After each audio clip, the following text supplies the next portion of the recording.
you get it? Is it on? Well, hello. Welcome to another episode of Taking Over the World with Ed and Aaron. What's up, buddy? What is happening? Well, let's just get into this because Okay, this is going to be good. You were pretty excited, and we said, let's just go straight into the filming room. Let's just go. We're just You gonna got rip here, it didn't off. even give you time to get coffee or anything. Like, let's go. All right, let's have it. All right. Let's go. So, this morning, Okay. Ben, who's on our team, came in Right. to chit chat about a couple things and the last deal that he closed. And then I said, oh, you know what? I spent all weekend cleaning out my garage. Yeah. Okay. Mercy turns around Ooh. and says, really? All weekend? You worked on it Sunday morning, Okay. watched the Pro Bowl, and then after the Pro Bowl, went back to finish maybe 3-4 hours. And I'm like, well, that's my day. So to me, you ruined my whole weekend because I couldn't relax my day. So according to my guy math, 4 hours on a Sunday counts for the whole weekend. Okay, so you're going. So we've seen the memes and the videos out there with girl math, like if I get a refund, that's free money. Right? Or Yeah. all that That's stuff. exactly. Okay, Exactly. So now we're working on the impression. Like, listen, I want to be on your side on this. You better be on my side. It's like there better be nothing else that you say that disagrees with this. I'm not on your side on this. Whoa! But hold on, I have a twist on it. See, I think you can't go, hey, listen, I worked on it Sunday morning, then I watched the Pro Bowl, then I worked on it Sunday, and say I spent my whole weekend doing it. Okay, see? I think that's like, dude, all day Sunday, like garage. You were doing the garage all day Sunday, right? Hold on. See, now I think, no, you hold on, sir. Now, I think the play was, here's what happens, right? So my dad and I used to have this thing is like, is this a Saturday project or a Sunday project, right? Sunday projects are projects that you think are going to be like, dude, half hour. You're like maybe one Home Depot run tops, but everything's already known. It is what it is, right? Saturday projects are like, okay, dude, That's an all day. Like there's probably some shit that's going to go down. Like we're going to dig a hole. We're going to find multiple leaks. We may have to MacGyver some stuff. We may have to bust out our engineering degrees that we don't have. Multiple Home Depot runs, a nursery run, like, right? Like that's a Saturday project. So I think if you would have started the garage on Saturday, regardless of the time, like you just went out there from like 8 to 8:30. You moved a couple of things around. You started the process, then finished it Sunday after the Pro Bowl. Then I think Guy Mathis worked on the garage all weekend because you started on Saturday. You started on Saturday morning. You ended on Sunday night. I feel like that's Guy Math. That's all weekend. Like you were doing that all weekend. No. Here's where I beg to differ. Okay. Like The great debate is on. yeah, like to me, Okay. football is church. Okay. So Listen, don't be calling the Pro Bowl football. it's fun. It's fun. It's fun to watch. So yes. So to me, I had to stop to go to church. Okay. You know, one of those traditional Baptist 4 hours churches. Okay. And then came back and finished work. So that's all weekend. But what happened to Saturday? Saturday I worked. Doing what? Work stuff. So that's my point. Even on Guy Math, you can't say you worked. Like, if you would have gone into the garage and just sat there and done your work in there, I'd be like, yep, in the garage working all weekend. Done. Got it. Guy Math. Solid. I was taking out trash, and it was in the garage. Okay, see? That's- That's evidence I didn't have 35 seconds ago. Okay? This world is all about how you spin things. We have seen that time and time again. It's just Right. about the spin that you put on things now. Correct. That I'm okay with putting a spin on. See, I did that. So that to me is all weekend. Now, I will tell you, though. So, I'm a garage guy. I'm an outside guy. I'm like an outdoor cat, you know. Right. Except I don't like Yeah, cats. you I'm like an that outdoor stuff. dog, right? Like Right. I like to be outside. I like to be working with my hands, construction tools, things like that.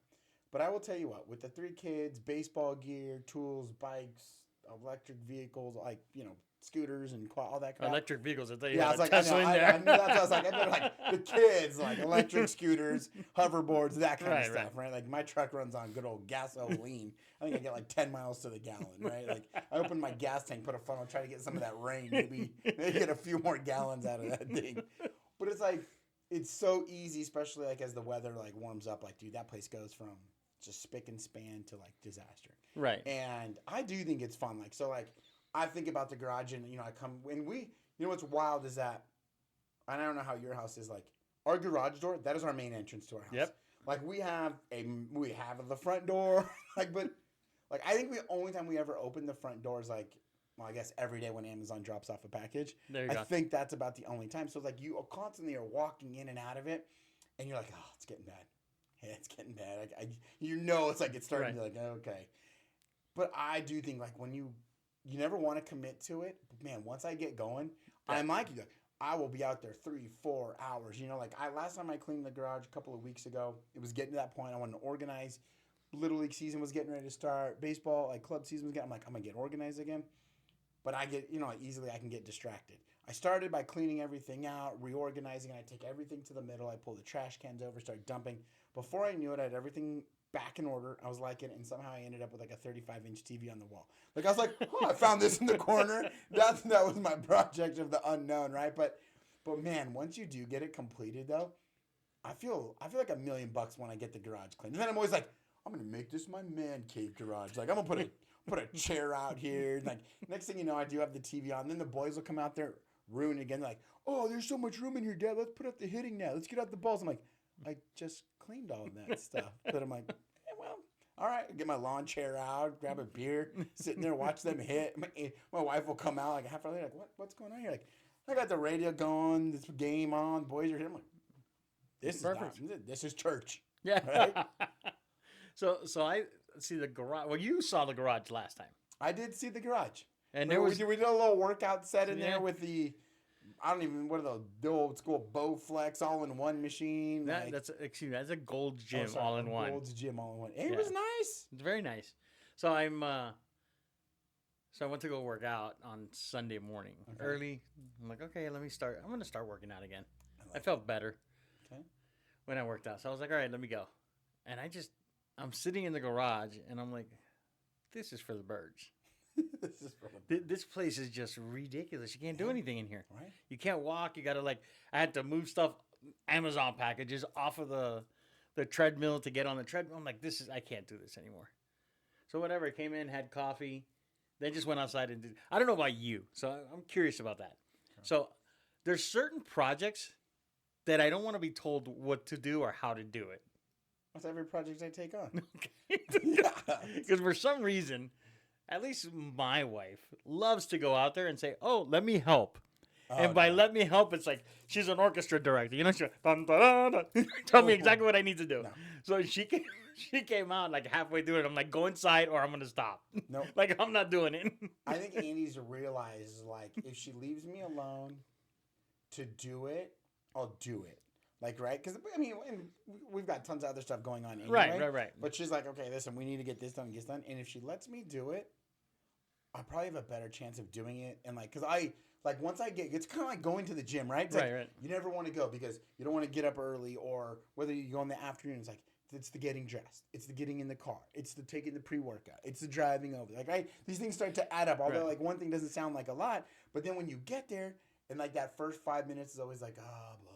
Then you get 10 minutes, 15, 20 minutes, and you're just like, all right, I like this. And I think she's realized, okay, if I give them a task, and she's the puppet master, of course. Right. She's like dance monkey, and I'm like, do, right? So she's letting me think it's my idea. But so I go out there, and I think she knows, okay, if he doesn't come back in for the next 10, 15 minutes, she'd probably all right, we're in the safe zone. That garage will be clean, right? So, no, she doesn't really, unless we're doing something together, hanging shelving, or we redid one of the bedrooms with floating shelves and things like that. But even then, she's good at the design factor. She's like, this is what I want it to look like.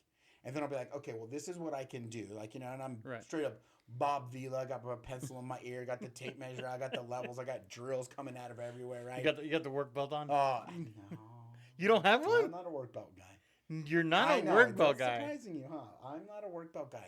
For some reason. You're not Tim the Tool Man? Dude, Tim the Tool Man is my guy. Dude, I actually have, when my dad passed a handful of years ago, he had tools, and that's where I learned how to use all these tools. And it's one of those things that I'll hopefully be able to pass down, the passion and being able to be a man's man, kind of be able to fix stuff. And so he had a Bob Vila picture from home improvement set, and it was signed to him. And so like I got that when he passed. So it's sitting on my workbench still. It says like Jerry, blah blah blah. And his Bobby's like, yeah, dude. I'm Bob Vila. I'm more of Tim the Toolman though, because like I feel like Bob Vila, when he did stuff, he got it done and it was probably done right. Right. Most of the stuff I done is more Tim the Toolman style. It's like, okay, it looks good. Yeah, like I'm trying. I'm like, it's a little bit of, but it's fun, man. I get going, but it's just funny. So now going right off that topic is that. So I don't know how your kids are. Like I don't know how much you love, home improvement projects. Like I like doing that stuff, and I always want to do it. Like I mean, if there's tile to be laid, I'm trying it. Right. Right. Like I mean. It may not be the best, but like I like to go after it, right? And I don't know, it's just the way that I always like to take first shot at things. Like if it's broken, I'm always like, hey, let me take first shot. Like if I can fix it, great. If I can't, what was already broken? So it is what it is. But last night it was funny. We were sitting on the couch, and it was a long weekend of baseball. First weekend out in the rain and early times, and that gets me to my petition I'm starting, by the way. And I'm gonna tell you about that. But last night we're sitting there, and my oldest son's upstairs. And he's like, "Oh, one of the lights went out in the loft, right?" And I put in some can lights a long time ago, and so I'm like, "All right, I'll fix it when I go up there." I'm like, I think at that point I was done on the couch. It was long. I'm like, I'll do it. And Andy's like, "So you can replace the light bulb?"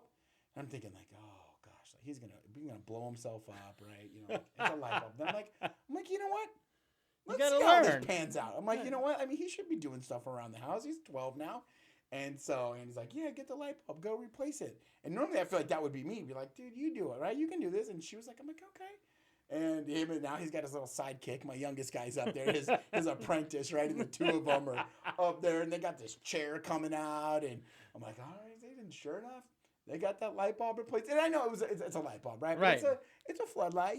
It's up in the ceiling. And it was like that small moment. I was like, oh, man, all right.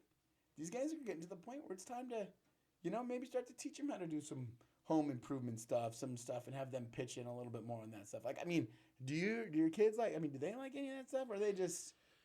I think one of my kids, like my daughter, definitely, that's not her. Amanda, she doesn't want to touch that stuff. She's like, no, I'm done. So I can see Brandon on the fence. I can see Brandon on the fence. Brandon's on the fence, but Brandon is more of a destroyer guy. That's what he likes. Like, can I get a hammer and just break this? Like, we'll clean out the garage and he'll be like, hey, what's this for? I'm like, for whatever it is. And he's like, do you use it? I'm like, no, we could just chuck it. Can I break it? Well, why do you need to break it? Just want to see what it does. It's fair. All right. Hey, listen, I applaud that because I know when I was younger, I used to just take things apart. That's what he does all the time. I used to take things apart. And I like when the kids when they get toys and stuff, even their electric quads and scooters and stuff, I'm like, it's not working, huh? I got to do it. Let me take it apart. Like I even did that with the Christmas lights this year. Like one strand wasn't working, and I saw there was a wire. I'm like, they want me to big Christmas lights here wants me to buy a new strand. Not gonna happen. Not on my watch. I'm like cutting it out, splicing wires back together. That's your jam. That'll give me another. And it's like, listen, I could have bought it. That's not the point. It's like putting them up there, knowing that I fixed that. Definitely. It works. So I have a question. Now that you're bringing up the kids and what they do and stuff, have you ever done something that your kids have challenged you, thinking you couldn't do it, like baseball and something? Oh, Dad, you can't hit it out of here, or whatever, and then just knock it out and just see the awe in their face when you actually did it. Yeah. Okay, so what was that? I mean, just every day I go. Just every day. Oh, every day. I'm that gangster, bro. Oh, geez. No, this is hilarious. So, yeah. I mean, and it's kind of like the running joke in the family. Like, oh, Dad won again. Like, I'm super competitive, right? Like, I don't give the kids sometimes I'll give them an inch, but man, I don't take it easy on them. And Andy's the same way. Like, you lose. That's on you. Like, right? You go upstairs and cry. So deal with it. There's I played my daughter in this. We have this volleyball. So it's like a soccer tennis game kind of thing, right? Oh, I'm the champ in the house, right? Like nice. There's nothing that I can't beat them out, and they're just like, Dad won again. But to your point, so the other day we were at baseball practice, and the boys are getting a little older. So I'm at with my 12U team, and the boys are starting to throw mid 60s, getting up to 70, and it's been a long time since I stepped in the box and really went to work. And so we're playing, and I throw to them, and I get in there and I work with them stuff, and and every now and again I'll put them on notice, hey, old man still got it, right?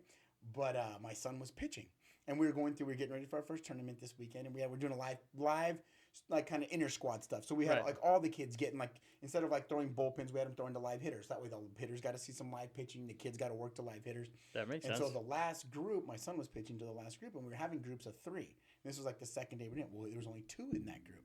So I'm like, hey, you're fine, just keep pitching. And so they both went, and I was like, okay, he hasn't thrown a lot of pitches. So as he's finishing up the last guy, I go to his bag, I grab his helmet, and I start to put it on.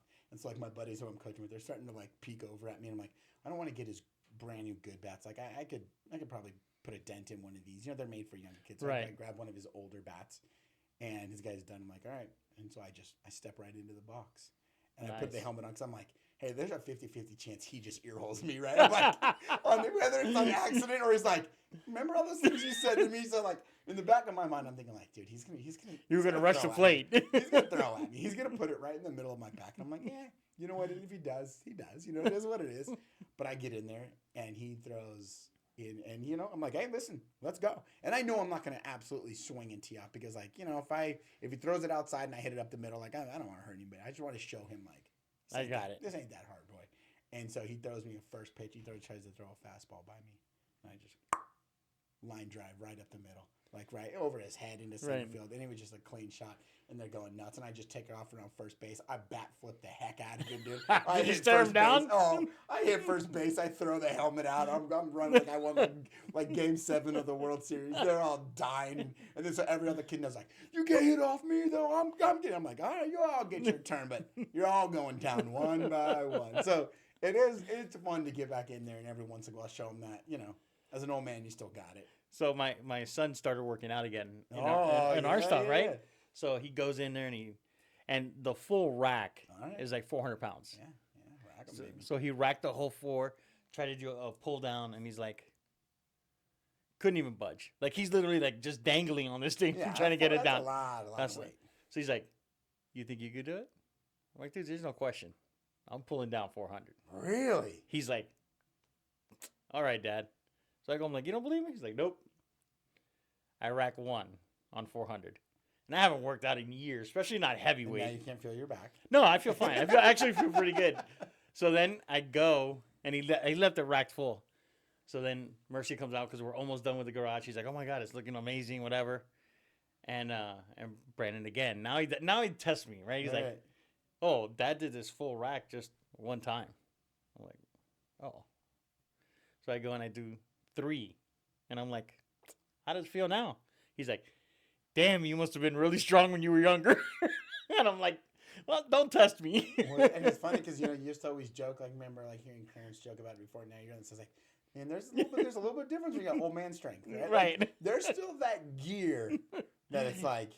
Yeah, he was like, wow, Dad, really? You could still pull it down? I'm like, yeah, you saw me. I'm fine. He's like, God, gee. He's like, well, not tomorrow. You're not going to go to work, right? I'm like, get out of here, dude. You couldn't even do this. And now I'm doing it. So enough of the fun talk. I still think I win with the guy math. I don't care what you say. Listen, I'm almost on board. I'm almost on board. So you did an open house this weekend. Dude, the open house was fun. So we were over there, Friday and Saturday. I got over there Friday, set up. Dude, the new table's popping. We got the new Ogre Network. Welcome to the Ogre Network open house. Was on fire. You liked it, huh? Yeah, and you know, and I think what's fun about our open houses is that, and again, everybody's going to have their own rhyme or reason to how they do it. You know, obviously having our guy Keith there from the lending perspective was awesome.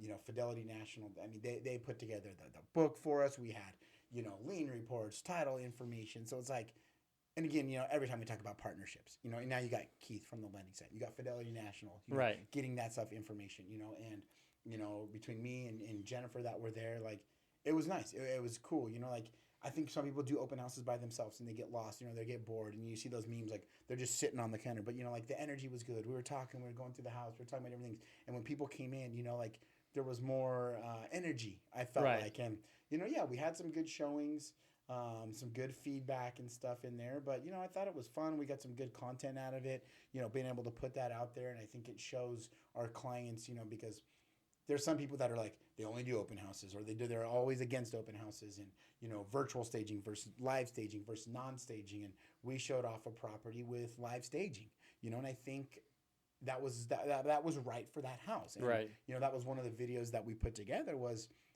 every house is different. Every client is different. Every experience is different. There's going to be houses where they're going to be vacant, but there's just no staging. Right. Right. You're going to have houses where they're owner occupied. You can't do staging. Right. You got to help them organize the house so it looks presentable, without hurting their feelings and be like, been there, done all that. these paintings got to go. All these gnomes got to go. Well, it depends on the paintings. It's true. It's true. I had a friend who sold a house and had a very particular painting on the wall. Oh, okay. Yes. There you go. It was a male. Parts? Yes. Nice. And he had it, and he let them take pictures with it. And I was like, dude, are you sure? He's like, yep. And that picture actually went viral on a bunch of real estate websites, and people were like making fun of it. And he's like, doesn't matter to me because you know what? I got more eyes on it, and we had an offer within 2 days. There you go. So it all depends on what you think is going to make your house pop. Yeah, and so it was a fun open house, and it was good. We had some good traffic flow, which was nice, even on cloudy, rainy day. I think more people are coming out to open houses again, so I think they're a pivotal point. They're a great opportunity for, at least our team, that way that we look at it, is a great opportunity to get us out there, get content, get eyes on it, like you said. We're now doing, where we have, videos and stuff on amenities and neighborhood spotlights, which, again, all this stuff bringing attention to our listings, and, we're getting offers, within days, we're getting full price, because at the end of the day, we've talked about it before. The people are buying the house, yes, but what are they really buying? They're buying the neighborhood, right? The amenities, the school district, how close is the nearest gas station, supermarket, what kind of restaurants are in the neighborhood, where's the parks, and I think that's important. And for the open house, it's a good time to show that off if you do it the right way. I think I'm going to go this weekend to show off the property we sold, the commercial property, and show off the street, not the property itself, but show off the streets, because they actually do a food truck gathering from all of the residents selling Mexican food. Get down there and get some of those homemade tamales, man. Homemade tamales, homemade birria, homemade tacos, horchata, like all that stuff. They do everything there. I like that. I think that's a good idea. I'm gonna showcase that, because that's pretty unique to that neighborhood. I haven't seen too many where it's not just one or two food trucks. It's literally 2 blocks of food trucks. Well, and I think that's what's so cool about, and it doesn't matter whether it's Las Vegas, Miami, Texas, it doesn't matter. Every neighborhood has, I feel like, something special and unique about it. And I think that's what's awesome about what we've been working on and trying to grow, is that value, right? Is like, we can all write a contract. We can all negotiate terms for the most part. But it's like showing our clients the next level. Okay, this is not just a house. This is a neighborhood that does get-togethers with food trucks, supports the community. This is a neighborhood that has a great, community involvement. It's like there's so much cool stuff that happens in these neighborhoods that some of the buyers don't even realize until maybe a month, 2 months, a year, 2 years after they get in. I go back to the fact that when we bought the house that we live in now, we had no idea. We backed up to the Willows Park with the community center, the pool. Like, we thought that, like the little park that was in there was like this little grass area. We're like, oh yeah, we that was cool. My mom was actually the one that found it. She was like taking the kids for a walk one day while we were moving stuff in, and she's like, you guys know about the park in here? I'm like, yeah. We're like, yeah, the grass area. She's like, no, like, you go out the gate, there's a big old park. And so we're like, what? And like, we went down there, like, sure enough, and it's cool, like, when you see all that stuff and expose all that stuff and bring it to light. So I'm on a rant today. Okay. So the next rant of my day, and I do agree with you, like, knowing the neighborhoods, knowing what's available to the clients in that neighborhood and being able to give them that information is great. And we got to do more of that. Like, we're constantly trying to get better and try to create more content and more information. Going to that part of the point is, do you think that getting a designation through the National Association of Realtors, or actually real world experience, which one's better? or more valuable to you? You mean like being able to check the box like you're a realtor? Not Like that you're a that- realtor, because we're all realtors. Okay. To check the box that, oh, I became I don't know, a certified negotiator or certified this or certified that. Oh, Or so like basically like you've gone through all certifications. these classes and you know what? Here's my so thought on it. so that's Okay. I'm curious your thought on it It's because well, I have my it's- opinion. It's a slam dunk for me. You take the experience all day, and you Okay. don't even have to think twice. And I'm going to give you the perfect example. We used to own the salon business, right? Right. Okay. I tried to be hands-on with as much as I could. I didn't have a cosmetology license, don't have one, never going to get one. Just not my cup of tea, right? To each their own. It's just not my style. But I was, business minded, so it worked out well for us, with the family business. I went to a 2-day class with my teams, and at one point I had 85 employees, right? And they wanted to bring in extensions. We went to the class. We went through all the training, this and that. Mind you, I've never done hair. Right. This is about as much hair as I do.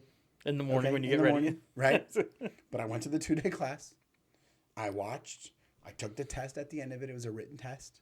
They gave me a certificate that said I was certified to do the extensions.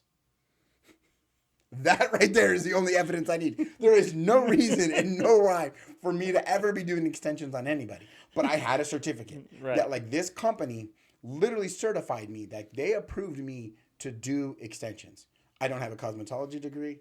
I've never done hair. I don't plan on doing hair, but yet I was certified to do it. So to your point, you could take all the negotiation classes you want and in theory, it all sounds well. But until you get in the thick of it, until you have to be face to face with somebody, I don't think there's anything that replaces that. Okay. That's my opinion on it. I mean, it's a slam. I agree with you, but I was just curious your take on it because it's like I see a lot of that, right? And there's things like you need a license to be a realtor, right? You need a license to do that. But I get asked all the time, hey, why don't you take this certification or why don't you take that certification? I'm like, because I don't have time. Like, yes, it's good to go to a certification if you are not busy and you don't have it. But if we're doing transactions consistently throughout the year and we're generating business and we're talking to, I don't know, hundreds of people a month about transactions and getting deals done and putting deals together and negotiating deals, isn't that what the certification's for? 100%. It's to bridge the gap of what you have done and what you want to do. But if we're doing it already, right? And I mean, we've had the last couple months because of the current environment we're in. I think in finance, where everybody's a little leery of interest rates and all that stuff. Why? Like we've spent the deals we've done. We've had to spend a lot more time. Sure. To take them across the finish line, for whatever reason, whether it's the deal didn't go through the way they thought it was going to through, or a flipper decided at the last minute, hey, I'm going to wholesale this to somebody else because I don't want to do it, or there's repairs and this guy just disappeared on the repairs. Like it's just things that you're already in control. Somebody up front. We know that. I didn't do it, and neither did you. Somebody else did, but that's it. But those are the things that I say. Okay, if like I don't think you could take a class that's going to give you that real world experience. No, and again, I think a lot of it, and I'm not saying the information is not valuable, but I think a lot of it is a money grab, right? Like every Tom, Dick, and Harry is the expert on social media, is the expert on for sale by owners, is the expert on expireds, is the expert on bankruptcy, is the expert on divorce listings. It's like, we get it. At the end of the day, man, you just got to get going. Like you got to get to getting because there's nothing that replaces those real world experiences. And, you talk about it, whether it's, like the kids in sports, whether it's us in real estate, it's like you learn the most from failed lessons, right? It's like, think about how many times we don't get the offer, we're in a multiple offer. Okay. It's not that we didn't get it. Why didn't we get it? Did we not call the another agent? Did we not find out what was most important? Did we miss something to learn? It's the books and education, although there's a place and a time for all of it. Like, you have to have the education. Like, I don't want to make light of that at all, but it's like, until you're in the thick of it, until you're in, like, you can be like, yeah, man, well, if I go into negotiation, if they say this, I'm going to say this. Right. And you are like, And then you're looking at them eye to eye and they tell you that and you're just like, okay. Like, right? Because you clam up, you get nervous, you know? Right. It's like, you know, oh, man, I could be the best quarterback if I play. Like, I can see all this. Well, yeah, it's easy to say that from your couch watching it, you know, on the Zoom camera that's going around. Of course, you can see the guy that's open running the post. I'll bet you get a helmet on, get in the huddle, and you have, you know, 5 or 6 300-pound men running at you, you know, 4.2 speed. You're not looking. You didn't see the post anymore, did you? You know, you get in that box off a Randy Johnson throwing 102 back in the day. You know, like, oh yeah, you can't hit that fastball anymore, can you? You know, it's like, so yeah. I think it's just a cliche is that life can be learned through these lessons, and failures are an opportunity to learn. And it's not a failure if you learn from it. And if you fail and you're just like, that was on there, that I shouldn't do it. I did everything perfect. That's not on me. Blah blah blah. Well, then it's a failure. Right. But I think, man, it's the life lessons. Well, it's funny that you say that because like everybody's talking about Caleb Williams. Yeah. Right. The number 1 pick. He's a franchise changing quarterback. Yeah, well, he's going to change the franchise all right. So now they're talking about the Commanders because they go to the Commanders. I hope he goes to the Commanders because they got Cliff Kingsbury. Yeah, I thought the Raiders were going to get him. They apparently they were, but now there's this new. Listen, I've had him as the head coach of the Cardinals, for and a while. You weren't impressed. I mean, I think he's a good offensive guy. Just seeing the whole thing. So the whole thing is he's a changer, right? And I'm like, well, we saw last year how he handled controversy and difficulties in his season. And then you see somebody like who's not predicted to be a first-round pick at all. You know, you see J.J. McCarthy, who everybody says, hey, you know, they're a running team and they're this kind of quarterback. Well, you know what? Arguably the greatest quarterback of all time came out of that system. Tom Brady came out of Michigan. So let's just say maybe he's not as talented naturally as Caleb. But how did he handle his head coach being out for 6 games? I don't know. They won a national championship. How did this guy handle losing and now knowing that he was not going to be in a bowl game? Jump into the crowd, cry. Like, I don't know. I want my leader to be the guy to be like, don't worry about it. We got it. When they say a bunch of stuff about your quarterback, you get your shirts made and say, bet. Like, that's the guy I want. That's a dog. That's the guy I want on my team. That's like Debo showing up with the Brock Purdy MVP jacket on. Oh, yeah, yeah. When you win the locker room, you win games. And maybe he'll be a great quarterback. I have a hard time seeing Caleb Williams winning over the locker room right now. So do I. But I think he's getting wedged and stuffed in a locker. And I'll end it on that. Perfect. Because that's what I see. I don't see him being that great. And I've had this argument with my brother and other people. But, yeah, I don't see him being the great quarterback. And he's like, well, you haven't seen his games. I'm like, I'm on the West Coast. I've seen every one of his games. I know what he does.